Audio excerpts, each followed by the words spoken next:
Assalamualaikum warahmatullahi wabarakatuh.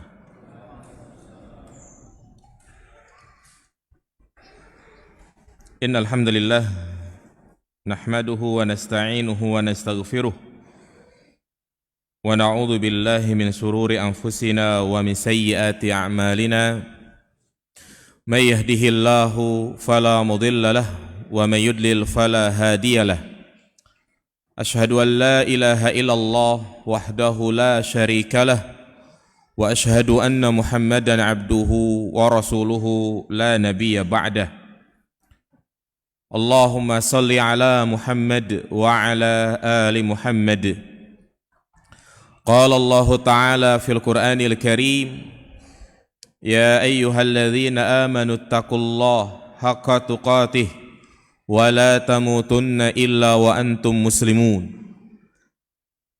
Wa qala an-nabiy sallallahu alaihi wasallam, fa inna asdaqal hadisi kitabullah wa khairal hadi hadi Muhammadin sallallahu alaihi wasallam wa syarrul umuri muhdatsatuha fa inna kulla muhdatsatin bid'ah fa inna kulla bid'atin dhalalah wa kulla dhalalatin finnar.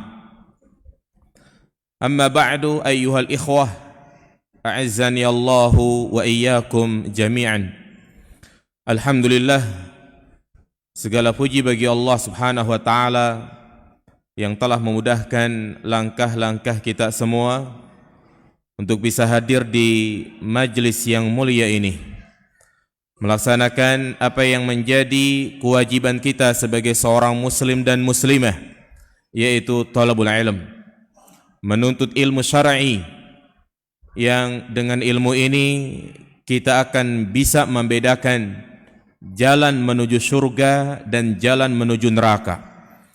Dengan ilmu inilah kita akan bisa membedakan mana yang hak dan yang batil, bisa mengetahui tata cara peribadatan yang dicontohkan oleh Nabi kita Muhammad sallallahu alaihi wasallam. Karena di dalam beribadah tidak hanya bermodalkan niat yang baik, bukan hanya sekedar ikhlas, tetapi perlu adanya ilmu. Karena itulah Nabi sallallahu alaihi wasallam disuruh untuk selalu meminta tambahan ilmu. Wa qur rabbi zidni ilma. Melanjutkan kajian tauhid dari kitab Tauhid karya Syekh Muhammad bin Abdul Wahhab At-Tamimi rahimahullahu ta'ala.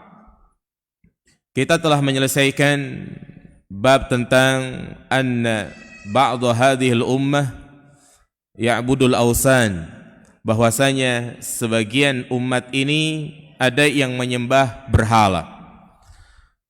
Sudah kita bahas dalil-dalil yang disampaikan oleh muallif, maka berikutnya kita akan memasuki bab baru, pembahasan baru, masih menjelaskan tentang bentuk-bentuk kesyirikan, yaitu babu majaa fis sihr, bab yang menjelaskan tentang sihir. Iya, ini diantara bab yang ada di dalam kitab Tauhid yang sangat penting untuk kita kaji dan pelajari, sangat penting untuk kita pahami, karena praktek-praktek sihir ini masih banyak dilakukan di tengah masyarakat kita. Perdukunan-perdukunan yang mana berkedok ustadz masih banyak di masyarakat kita. Karena itu dengan membahas bab ini, kita akan bisa membedakan mana dukun dan mana seorang alim, mana praktek-praktek yang dikategorikan termasuk syirik dan mana yang bukan. Nah, sebelum lebih luas kita membahas dalil-dalil tentang haramnya praktek sihir yang dibawakan oleh Syekh Muhammad bin Abdul Wahhab At-Tamimi rahimahullah ta'ala, maka perlu kiranya kita mengetahui tentang pengertian sihir. Karena kalimat sihir ini diambil dari bahasa Arab. Ya. Sihir secara bahasa adalah ma khufiya wa la tufa. Jadi apa saja yang tersembunyi, yang samar, yang halus, yang lembut, maka itu makna sihir secara bahasa. Karena itulah waktu malam di sepertiga malam terakhir disebut dengan al-ashar. Seperti firman Allah Subhanahu wa taala yang menjelaskan tentang kebiasaan orang-orang yang beriman, wa bil asharihum yastaghfirun. Dan di waktu ashar, yaitu di sepertiga malam terakhir, mereka memohon ampun kepada Allah. Karena waktu tersebut adalah waktu akhir malam yang masih dalam keadaan samar. Demikian pula kita sebelum puasa disunahkan untuk makan sahur. Ya, disebut namanya sahur karena itu dilakukan di sepertiga malam terakhir menjelang subuh yang masih samar. 6. Dan juga sabda Nabi SAW yang menjelaskan makna sihir secara bahasa adalah inna minal bayani la sihra.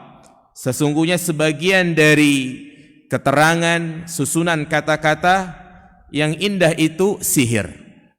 Ya, yakni kalimat-kalimat yang halus.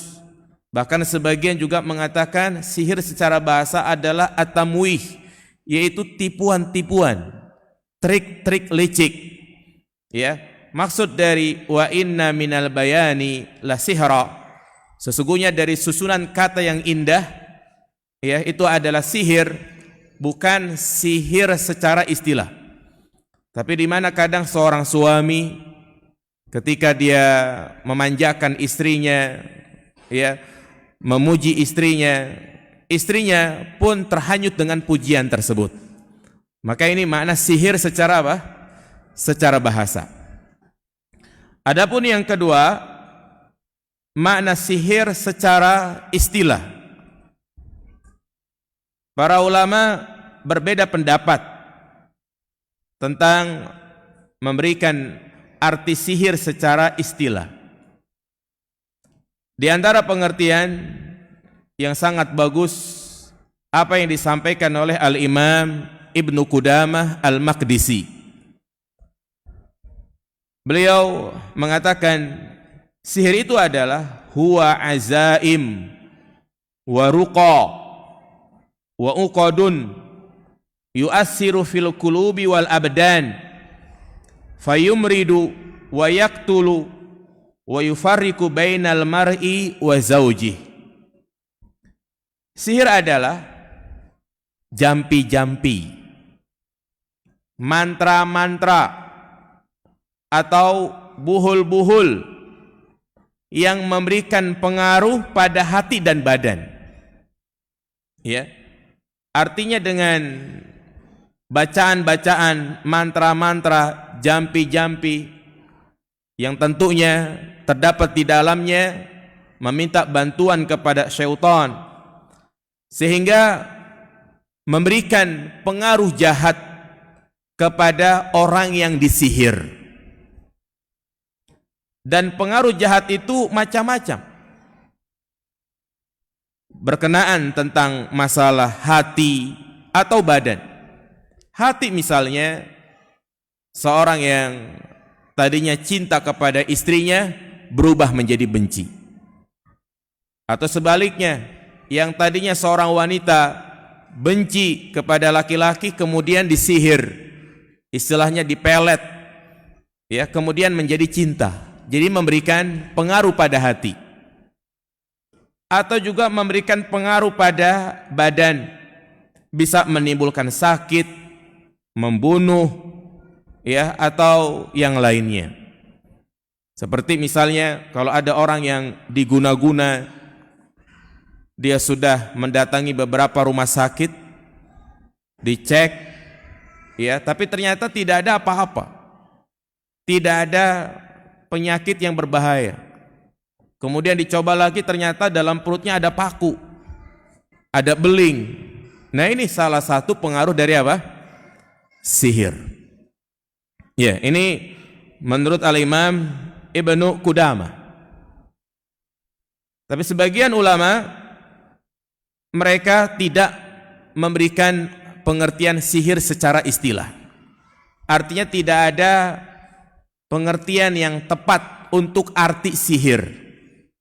Kenapa? Karena praktek-praktek sihir itu bukan hanya jampe-jampi, bukan hanya buhul, tapi banyak sekali bentuknya. Seperti dikatakan oleh Al-Imam Asy-Syafi'i dalam kitabnya Al-Um, wasihru ismun jami'un lima'anin mukhtalifah. Sihir itu adalah nama yang mencakup makna yang banyak. Ya, jadi sihir adalah nama yang mencakup makna yang banyak. Karena caranya banyak, pengaruhnya juga banyak, bentuk-bentuknya juga banyak. Semisal juga yang disampaikan oleh Syekh Muhammad Amin Asy-Syinkiti. Beliau berkata dalam kitabnya Adwaul Bayan, "I'lam anna sihra fil istilah la yumkinu hadduhu bihaddin jami'in mani'in likasratil anwa'il mukhtalifah ad-dakhilati tahtahu." Perlu diketahui, sihir tidak akan bisa diberikan pengertian secara istilah, ya, dengan pengertian yang menyeluruh dan lengkap, karena terkandung banyak permasalahan. Seperti praktek-praktek sihir di negeri kita itu banyak ya mas sekalian, ya, mulai dari ilmu santet, teluh, tenun, guna-guna. Ya, kadang seorang dukun mengirimkan sesuatu atau menjadikan media-media yang dia miliki sebagai wasilah untuk mempengaruhi lawannya. Ya, biasanya praktek santet, teluh, tenun itu ada buhulnya. Maka di antara cara untuk menyembuhkan orang yang terkena sihir adalah dengan cara mencari buhulnya. Belum lagi ilmu pesugihan. Ya, ini juga sama bagian dari sihir. Seseorang mencari tempat yang dianggap keramat, dianggap sepi, ya, kemudian dia bertapak di situ, memberikan sesajen, ya, menghambakan dirinya kepada siapa? Syaitan. Ya, untuk mendapatkan ilmu hitam. Seperti supaya bisa berubah jadi apa itu? Ya, jadi tuyul mungkin, atau jadi dikasih apa namanya itu? Jenglot. Tahu jenglot? Pernah lihat nggak jenglot? Nah, itu ilmu-ilmu pesugihan. Bisa berubah jadi apa itu? Babi ngepet lah. Ya. Atau juga ilmu pengasihan, di mana seorang mempelajari ilmu, ya, bertujuan agar orang itu cinta kepada dia atau disukai. Ya. Seperti misalnya ilmu pelet atau pasang susuk biar selalu tampil awet muda, tampil cantik. Nah, itu bagian dari ilmu sihir. Atau mempelajari ilmu kesaktian. Apa contohnya jamaah sekalian? Seperti drama kumbara, saipi angin, terus apa lagi? Ya, antum nggak tahu ya? Jangan sampai belajar deh. Nah, boto ijo. Ya, nah itu semuanya termasuk ilmu sihir. Ya, mencari ilmu kesaktian. Ya, ilmu perdukunan. Jadi banyak masalahnya, banyak jenisnya dan banyak macamnya. Makanya ya, sebagian ulama tidak memberikan pengertian secara istilah. Dan paling banyak memang di negeri kita praktek-praktek sihir. Walaupun mereka beragama Islam, tapi itulah karena Islam turunan, ya, mereka tidak mendalami ilmu agama secara baik, secara benar. Akhirnya yang lebih parah lagi, praktek yang jelas-jelas dikatakan sihir dianggap itu sebagai bentuk ibadah. Ada di sebagian pesantren jamaah sekalian, ya, itu justru diajarkan sihir. Walaupun yang dibaca itu adalah ayat-ayat Al-Quran, ya, tetapi ada campuran mantra-mantranya.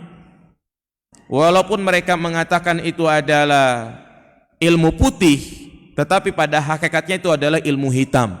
Tidak lepas dari meminta bantuan kepada syaitan. Iya. Kalau memang ilmu seperti ini dibenarkan di dalam Islam, pastinya Nabi kita Muhammad SAW dan juga para sahabat adalah orang pertama kali yang mempelajari ilmu seperti itu. Ilmu supaya bisa terbang, enggak mempan dibacok. Ini semuanya adalah ilmu-ilmu yang tidak dibenarkan untuk dipelajari. Apakah para sahabat sebelum perang Badar, sebelum perang Uhud, mereka diisi dulu oleh Nabi? Tahu diisi? Ya, dikasih khodam gitu kan? Ya, enggak ada.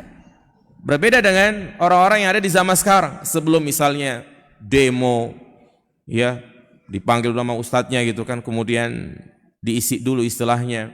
Enggak ada, itu semuanya ya tidak dibenarkan. Walaupun tujuannya adalah untuk membela diri, melindungi diri, dengan cara seperti itu tidak dibenarkan. Minimalnya dia membaca zikir-zikir atau jampi-jampi yang bid'ah, yang tidak ada tuntunannya dari Nabi SAW. Baik.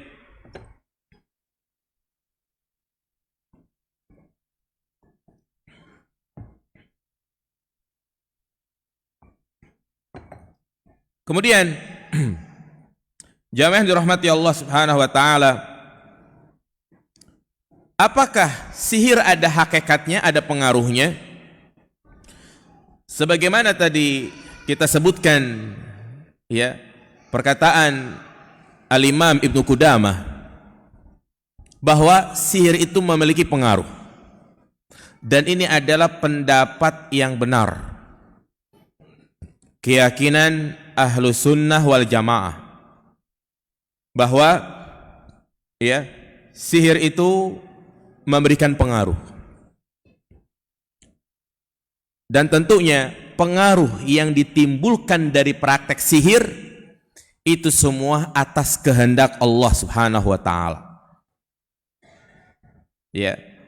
Tetapi kehendak yang sifatnya kauni, Allah tidak menyukai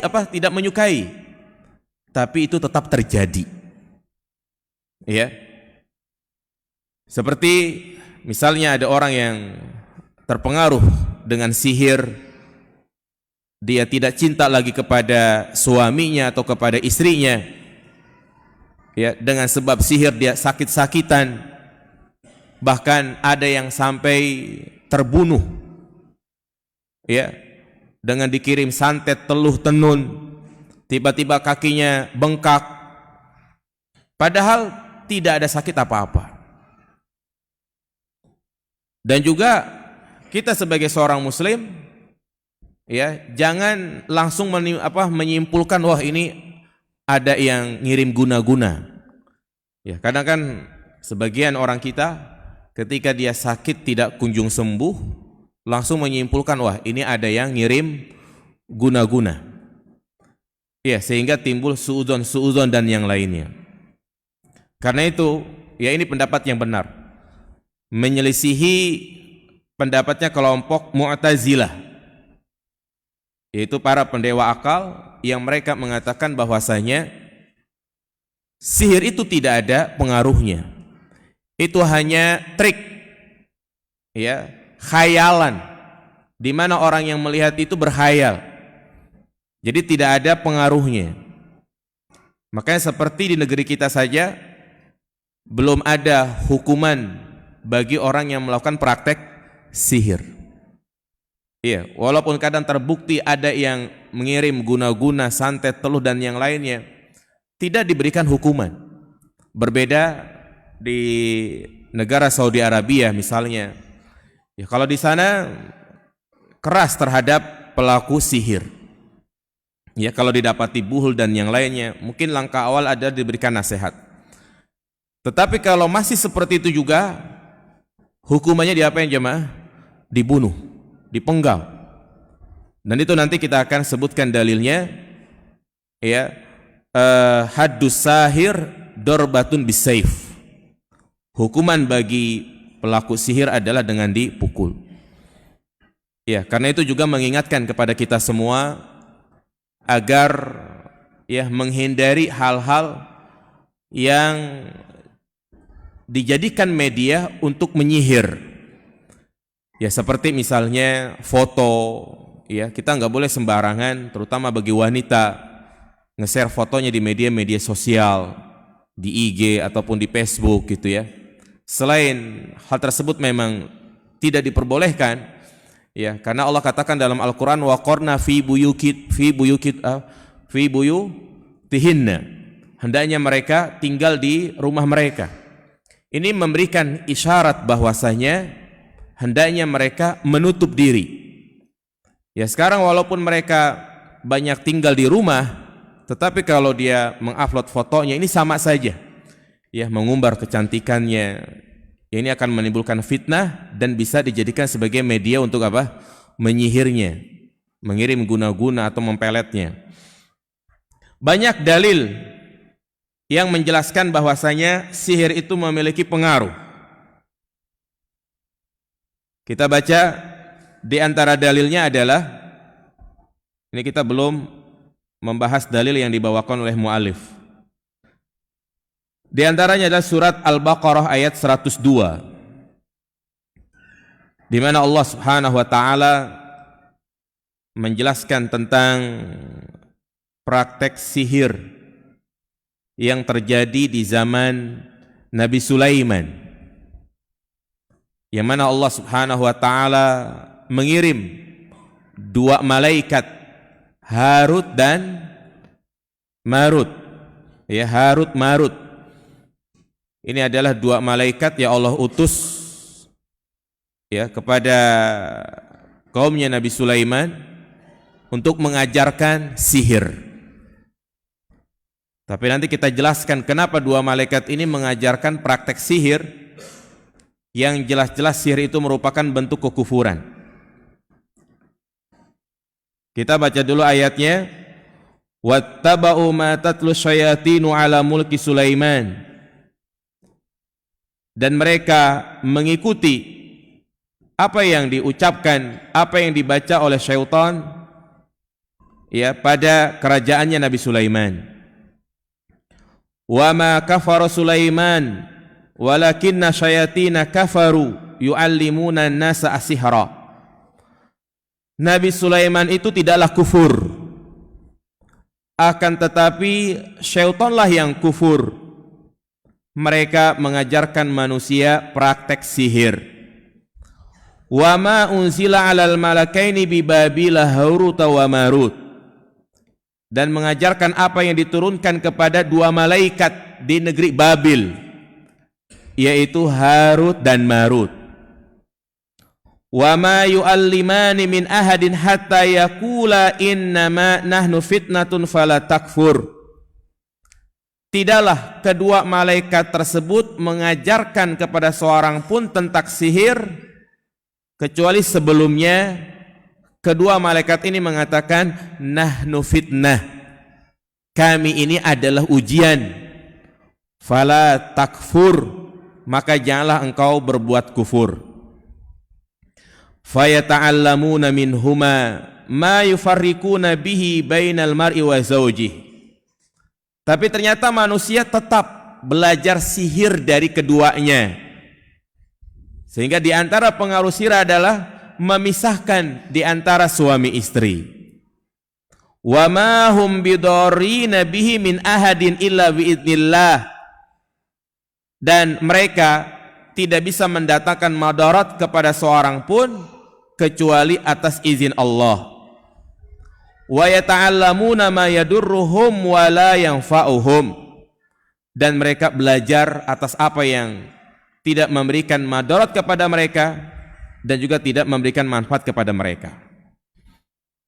Ya, di dalam ayat ini, yaitu surat apa tadi? Al-Baqarah ayat 102 menjelaskan kepada kita bahwa sihir itu memiliki pengaruh. Dari mana Allah katakan di sini? Fayata'allamuna minhuma ma yufarriquna bihi bainal mar'i wa zawjih. Yaitu di mana mereka belajar sihir dari dua malaikat tadi, yaitu malaikat Harut Marut, dan dengan sihir tersebut bisa memisahkan antara suami istri. Nah, ini pengaruhnya, dengan sihir bisa memisahkan suami istri. Padahal kan keduanya adalah seorang yang memiliki hubungan erat. Ya, tidak ada hubungan yang paling erat kecuali hubungan suami istri. Yang tadinya saling mencintai, saling menyayangi, yang tadinya suaminya baik kepada istrinya, kemudian disantet, dipelet, sehingga keduanya bercerai. Dan juga banyak kisah-kisah yang terjadi karena pengaruh pelet seperti ini. Ini yang pertama. Yang kedua, Allah mengatakan wa ma hum bidarrina bihi min ahadin illa biidznillah. Ternyata sihir tersebut itu bisa mendatangkan madarat. Atas izin siapa? Izin Allah Subhanahu wa taala. Dan pengaruh buruk terhadap orang yang disihir itu disebut namanya takdir kauni. Sebagaimana sudah kita bahas pada pertemuan yang lalu, ketetapan Allah itu ada berapa jemaah? Ada dua, syar'i dan kauni. Takdir syar'i itu kauni itu adalah ketetapan Allah, baik yang dicintai dan juga yang tidak dicintai, tapi pasti terjadi. Seperti misalnya adanya iblis. Apakah Allah berkehendak atau tidak jemaah? Allah tidak menginginkan, tapi itu terjadi. Demikian pula orang-orang yang menyembah kubur, orang-orang yang menyembah berhala. Allah sangat mampu. Setiap orang misalnya pengen nyembah berhala, badannya kaku, nggak bisa. Allah sangat mampu. Tetapi terjadilah apa yang terjadi. Ya, mereka tetap menyembah berhala. Nah, demikian pula diantaranya sihir. Sihir adalah perbuatan yang dicintai atau tidak jamaah sekalian? Tidak dicintai. Karena ini membahayakan, yang membinasakan. Nanti kita akan sampaikan hadis ijtanibu as-sab'al mubiqat. Jauhilah oleh kalian 7 perkara yang membinasakan. Ya. Tetapi tentunya Allah Subhanahu wa taala menetapkan sesuatu yang tidak ia cintai. Ada apa jamaah? Ada hikmah dan ilmu di balik itu semua. Ya, Allah menciptakan neraka, Allah menciptakan iblis, maka itu namanya takdir kauni. Nah, jadi di antara dalil yang menjelaskan bahwasanya ya sihir itu memiliki pengaruh. Nah, tadi disebutkan ternyata orang-orang ini belajar sihir dari siapa? Harut Marut. Dari sini mungkin timbul pertanyaan. Kenapa malaikat yang terkenal makhluk yang baik, yang soleh, mengajarkan sihir? Sedangkan sihir adalah bentuk kekufuran dan kesyirikan. Maka ya, jawabannya adalah malaikat sendiri mengatakan di sini, wa ma yu'allimani min ahadin hatta yaqula innama nahnu fitnatun fala takfur. Diutusnya malaikat untuk mengajarkan sihir itu adalah sebagai ujian bagi mereka. Ya, sebagai ujian. Makanya malaikat mengatakan sebelumnya sebelum dia mengajarkan praktek sihir, hatta yaqula innama nahnu fitnatun fala takfur. Keduanya mengatakan ya bahwasanya aku adalah sebagai ujian.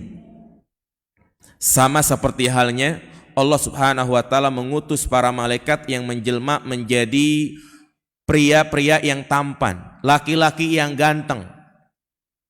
Di tengah kaumnya Nabi siapa? Nabi Lut. Nah, demikian pula di sini Allah Subhanahu wa taala mengutus malaikat Harut Marut yang pastinya sudah menjelma menjadi manusia sebagai fitnah, sebagai ujian. Ini bantahan kepada ya orang yang mengatakan bahwasanya Harut Marut di antara malaikat yang bermaksiat kepada Allah Subhanahu wa taala. Karena tersebar di dalam kisah-kisah Israiliyat bahwa dari sekian banyaknya malaikat, di antara malaikat yang durhaka adalah Harut Marut, yang keduanya ini mengajarkan praktek sihir kepada manusia. Dan juga dikisahkan dalam kisah tersebut, keduanya ini bermaksiat kepada Allah dengan bermaksiat kepada seorang wanita yang bernama Zahrah. Itu masyhur dalam kisah Israiliyat. Maka tentunya ya kisah ini adalah kisah yang batil, yang bertentangan dengan dalil Al-Quran, As-Sunnah, dan juga bertentangan dengan akal. Yang pertama, karena Allah Subhanahu wa taala jelaskan di dalam Al-Quran, seluruh malaikat adalah ibadun mukramun, hamba Allah yang dimuliakan. Ya, artinya hamba Allah yang dimuliakan, mereka tidak pernah bermaksiat kepada Allah Subhanahu wa taala. Ya, la ya'sunallaha ma amarahum wa yaf'aluna ma yu'marun. Mereka tidak pernah bermaksiat kepada Allah. Makanya anggapan dusta kalau ternyata Harut Marut kedua malaikat ini bermaksiat kepada Allah. Kemudian yang kedua, Allah ciptakan malaikat dari apa? Cahaya. Kemudian juga ya keduanya itu para malaikat Allah ciptakan tidak memiliki nafsu. Makanya mereka tidak memiliki jenis kelamin, tidak pernah capek, tidak pernah letih, tidak pernah bosan, tidak melahirkan, pokoknya tidak memiliki sifat-sifat manusiawi dan juga tidak menikah. Nah, tadi dianggap dia apa? Berhubungan dengan seorang wanita yang bernama Zahrah, hingga akhirnya katanya diusir dari langit. Iya. Nah, ini juga menurut akal tidak benar. Bagaimana mungkin si Zahrah bisa ke langit gitu kan? Sehingga yang menyebabkan ya malaikat Harut Marut itu terusir dari langit. Oleh karena itu ini adalah pendapat yang batil. Jadi sekali lagi, Harut Marut adalah dua malaikat yang Allah utus untuk mengajarkan sihir kepada manusia, yang mana ya mereka diutus sebagai ujian. Jadi diingetin terlebih dahulu, ya, diuji. Sama seperti halnya kita kalau ingin mengetes ya kesolehan seseorang, ya, seperti sebagian ulama mengatakan bagaimana mengetahui orang itu sudah bertaubat dari zina. Kirim saja seorang wanita yang cantik menggoda dia. Ya, kalau dia menolak, kalau dia menjauh, berarti taubatnya benar gitu. Tapi kalau dia tetap melayani, berarti taubatnya perlu dipertanyakan. Iya. Ini dalil yang pertama yang menjelaskan bahwasanya sihir itu memiliki apa? Pengaruh. Kemudian dalil yang kedua adalah surat yang sering kita baca, itu surat Al-Falaq. Ya, di akhir surat Allah katakan wa min syarrin nafasati fil uqad. Dan aku berlindung kepadamu dari kejahatan wanita-wanita tukang sihir yang menghembus pada buhul-buhul. Nafasat, ini artinya wanita-wanita tukang sihir. Dia melakukan praktek sihirnya dengan cara meniup, meniup dengan mengeluarkan ludah sedikit yang diarahkan kepada buhul. Buhul itu media yang dia gunakan untuk menyihir. Seperti misalnya boneka, foto, bonekanya dikasih jarum, diikat, Nah, ini maknanya nafasat. Nafasat artinya nafas, nun fa sa, tiupan yang disertai dengan ludah sedikit. Seperti kita kalau mau tidur itu kan sunahnya untuk meniup kedua telapak tangan dengan meludah sedikit. Itu maknanya adalah nafasat. Kalau meniup saja bahasa Arabnya nafakha. Kalau meludah saja bahasa Arabnya tafala. Kalau meniup disertai dengan ludah namanya apa? Nafasa. Orang yang melakukan seperti ini nafisun.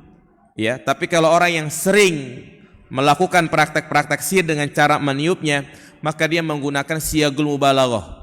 Fa'al, jadi nafasat.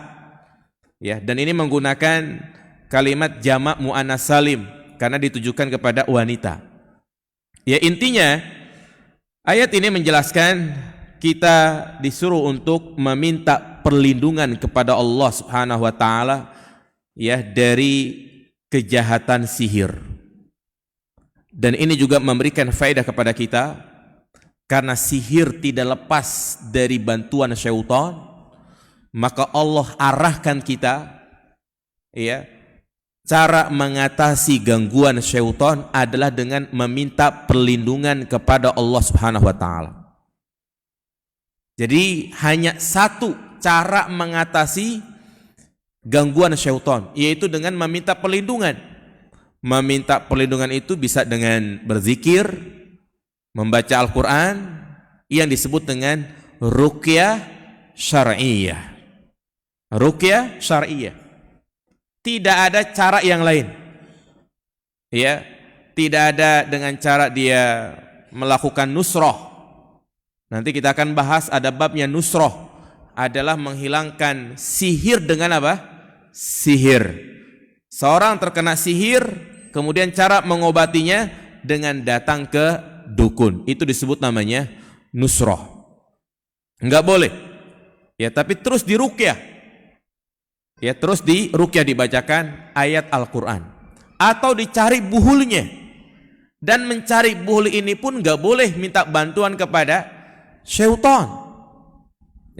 Buhul biarlah Allah yang memberikan petunjuk. Seperti nanti kita akan sebutkan Nabi SAW tersihir, beliau ditunjuki buhulnya itu melalui apa? Mimpi. Kadang orang yang memiliki tauhid yang kuat, Allah berikan petunjuk bagi dia untuk mengetahui di mana letak buhulnya. Seperti ada yang pernah cerita sama saya, seorang suami yang sudah pisah sama istrinya, mantan istrinya itu selalu menggoda dia. Kadang dia muntah darah, kadang hawanya panas, kadang dia merasa tercekik, terkadang gak bisa bangun, gak bisa bergerak. Akhirnya dia terus membaca ayat-ayat ruqyah, akhirnya dia mimpi, diberikan petunjuk. Kalau ternyata buhulnya itu disimpan di belakang rumah, dia gali, ternyata benar ada boneka. 6.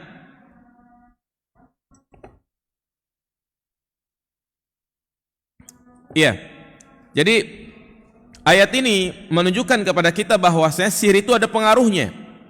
Seandainya sihir tidak ada pengaruhnya, maka tidak ada faedahnya Allah menyuruh kita berlindung dari sihir.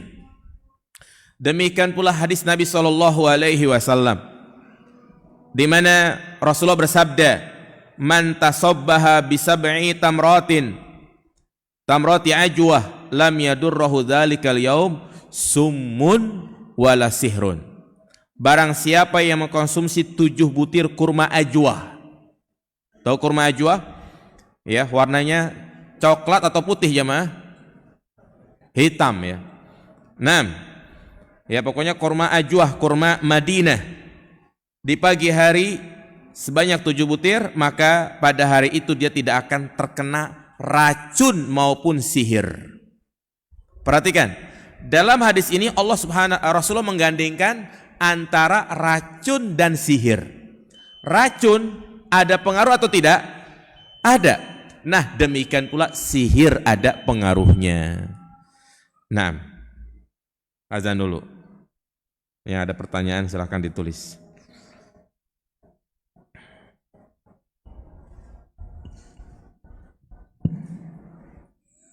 Allahu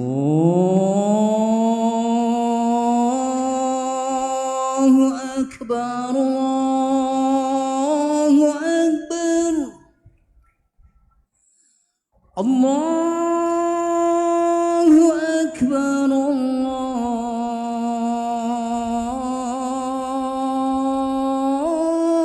Allahu Akbar. Asyhadu an la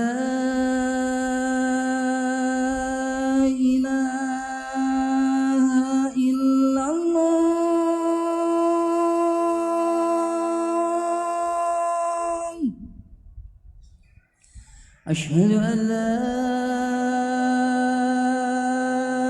إله إلا الله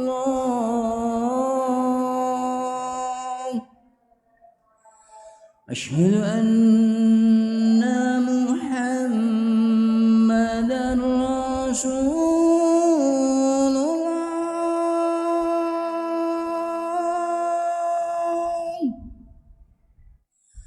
أشهد أن محمدا رسول الله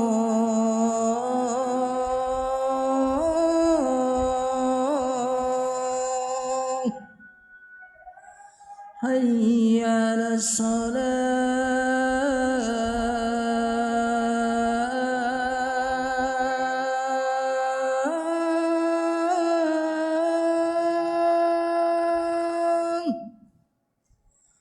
حي على الصلاة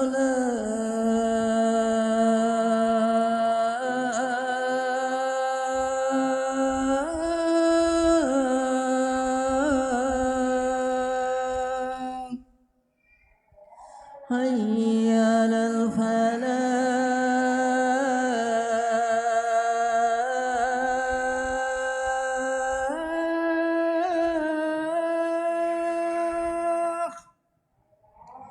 حي على الفلاح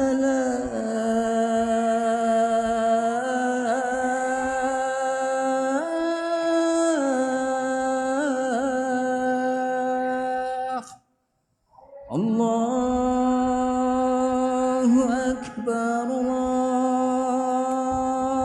الله أكبر لا إله إلا الله.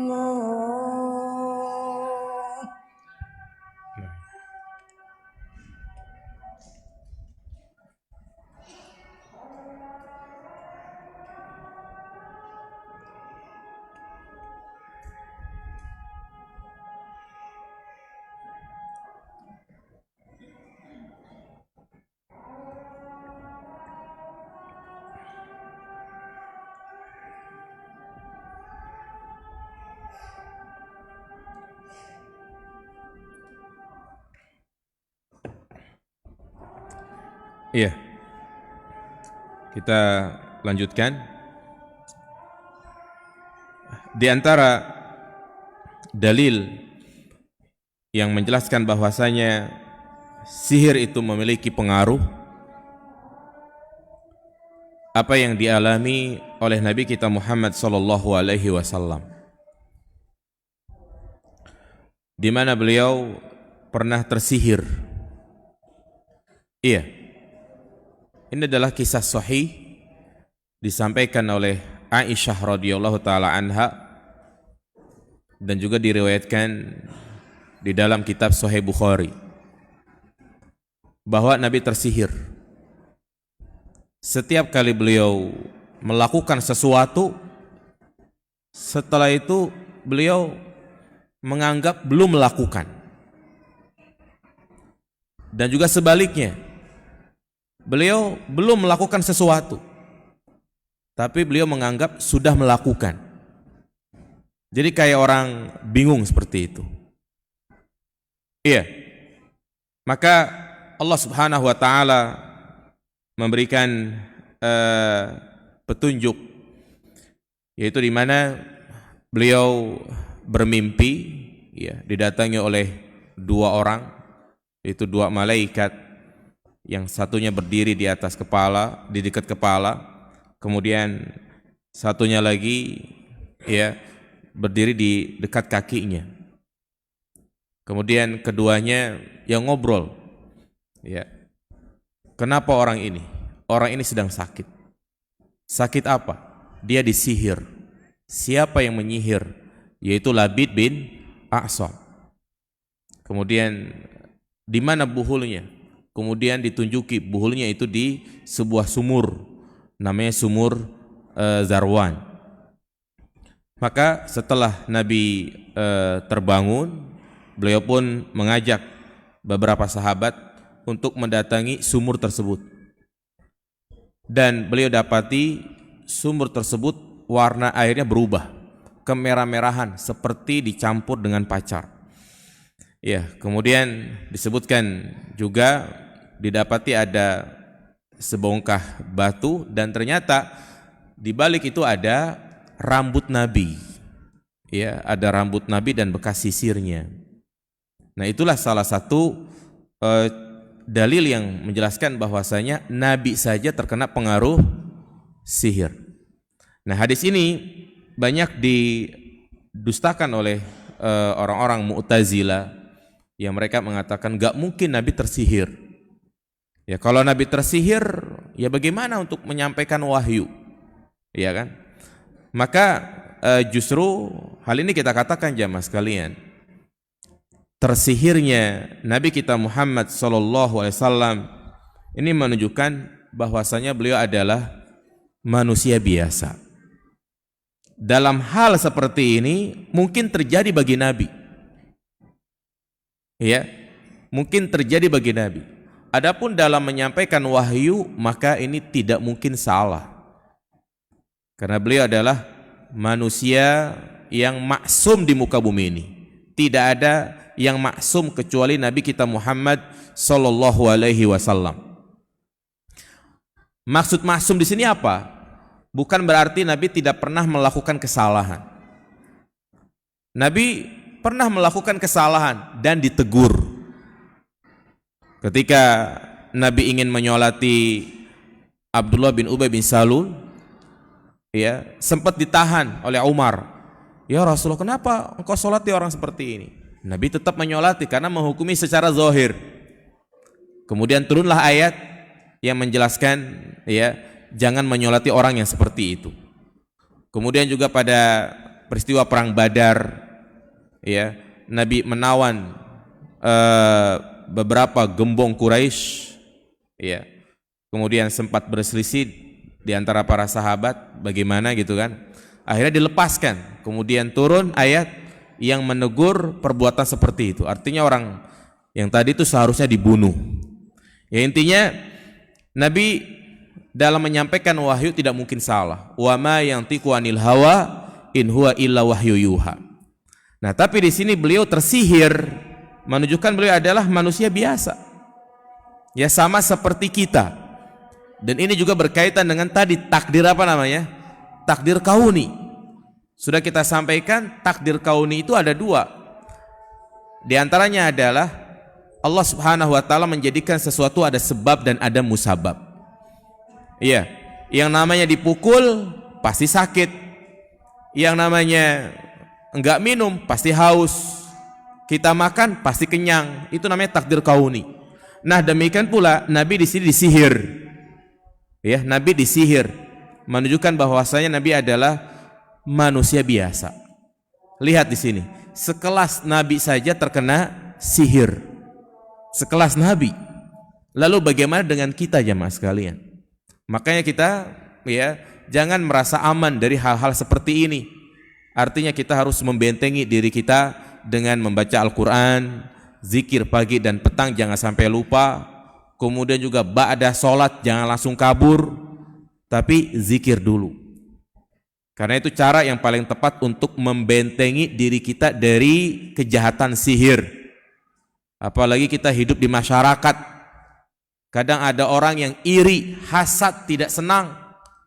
Mereka menzolimi kita bukan dengan cara memukul, bukan cara nyegat di jalan kemudian dia keluarin golok, tidak.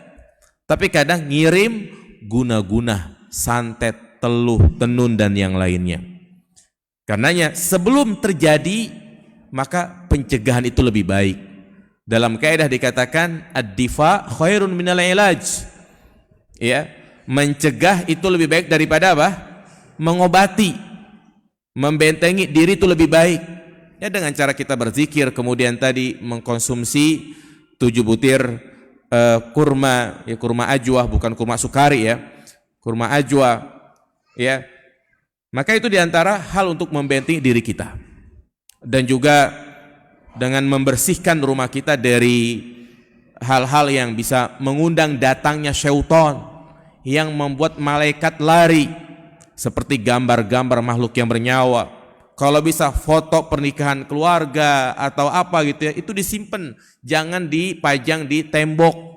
Lukisan-lukisan yang bernyawa, ya, itu membuat syaitan betah dan membuat malaikat pergi, tidak mau ke rumah kita.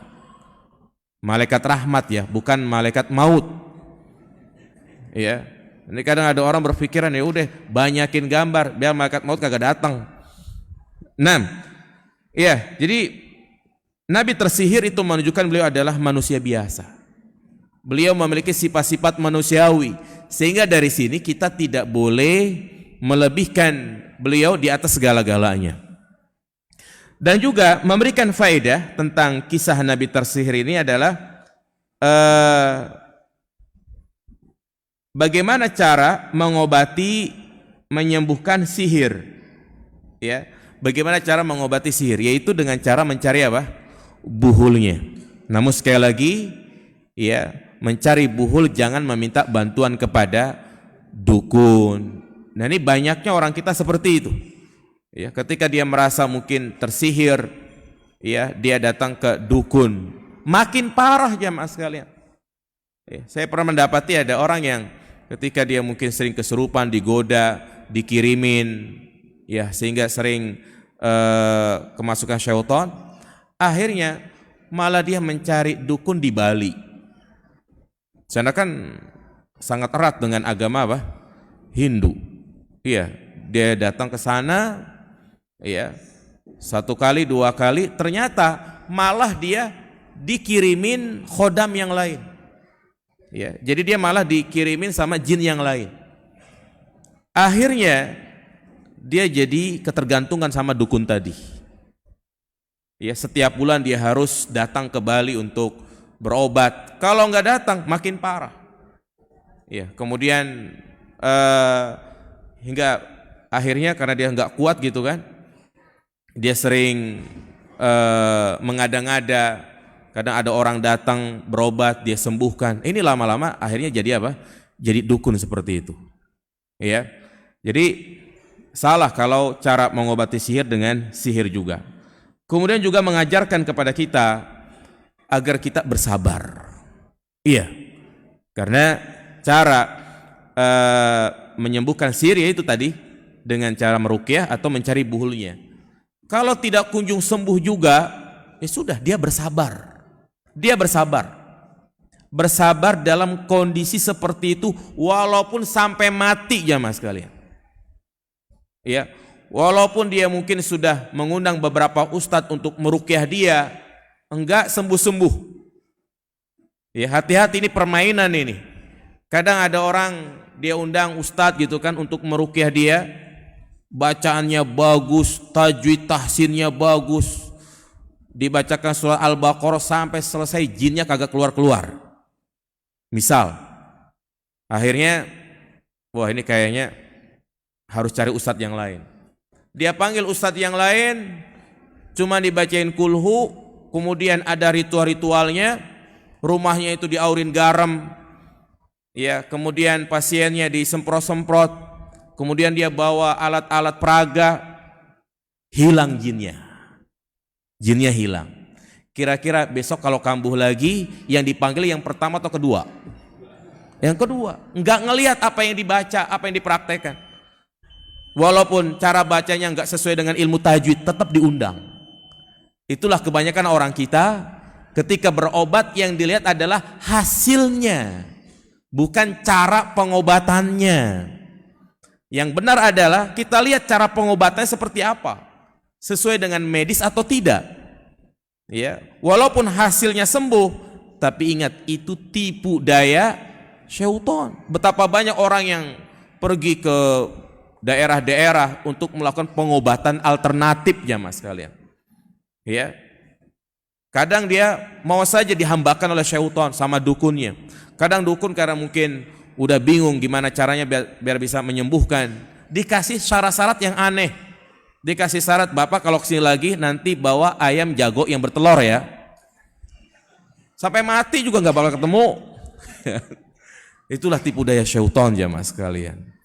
Baik, saya kira cukup itu sebagai muqaddimah dari bab sihir. Insya Allah di pertemuan yang akan datang kita mulai membahas dalil yang pertama yang dibawakan oleh muallif rahimahullah ta'ala. Demikian, subhanakallahumma bihamdika asyhadu an la ilaha illa anta astaghfiruka wa atubu ilaik. Assalamualaikum warahmatullahi wabarakatuh.